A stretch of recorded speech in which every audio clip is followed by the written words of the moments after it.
Many residents in Northwest U.S. cities may have hit their limit with violent protesters, first demonstrating against policies they didn't like from the Trump administration, and now they're not happy with the Biden team either.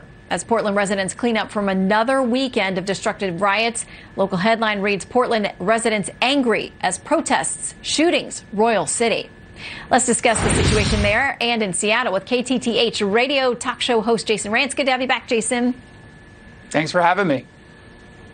So let's start in Seattle. You have been writing about a judge who has some unique methods for enforcing the law. What can you tell us?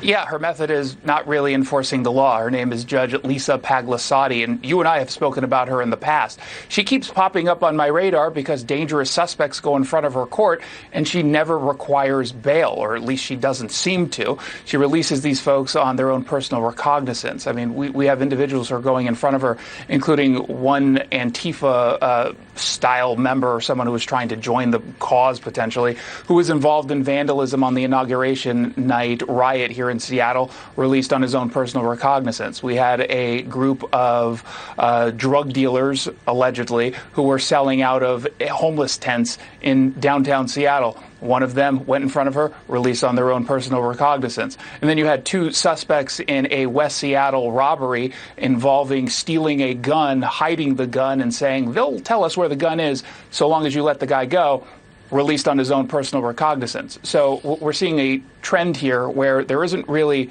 any consequences to begin with when it comes to charges for the most part. And, you know, even the basics of just saying, hey, we're going to keep you in jail unless you pay bail because we want to make sure that you actually show back up. Even when the prosecutor says, we don't think this person is going to show back up to court, she doesn't seem to care. Okay, really quickly, because I want to move on to Portland, but is there any local pushback on her? Has she given any explanation for her judicial philosophy or why she's handling the cases this way? No, she's ignoring the questions that I'm posing of her, not specific to these cases either. I'm just trying to get a general sense of where she stands, for example, on cash bail. Obviously, there's a movement right now to get rid of it. I'm curious to see whether or not she's a part of it. Now, the presiding judge is coming on my radio show and podcast tomorrow to maybe do some PR for her, so we'll see what answer she has. Okay, so let's talk Portland, because you've covered that quite a bit out there in the Northwest as well. Another weekend of a lot of damage, a lot of marching and protesting, that crossed the line in a lot of cases. The local Seattle news station, I think it's a CBS affiliate there, has this headline, Portland residents angry as protests and shootings roil the city. They quote one Pearl District resident, Jane Orlowski, who says, we want this stuff to stop. They don't have the right to damage our property and scare people, so they're afraid. It makes me furious. We are all very, very angry. I mean, this has been going on for months and months there now. What is the deal in Portland?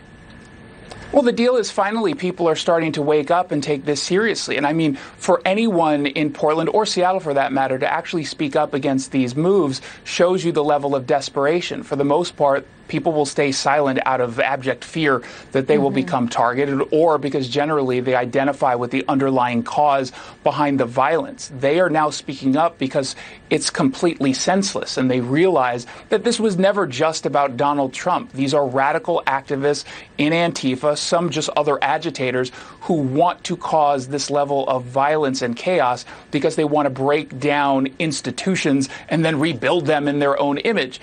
It's obviously problematic when they're just doing it to random businesses during a COVID economy where businesses are barely staying afloat. So, yeah, they continue with no real goal in mind, and people are fed up. Good for them. Yeah, and some of these folks are business owners and residents who say they've had to board up, unboard, reboard, their businesses. So it's been a tough go. Jason Rantz, we'll look for some pieces. I know you're dropping some hot stuff tomorrow, too. Thanks for being with us. Thanks, Shannon.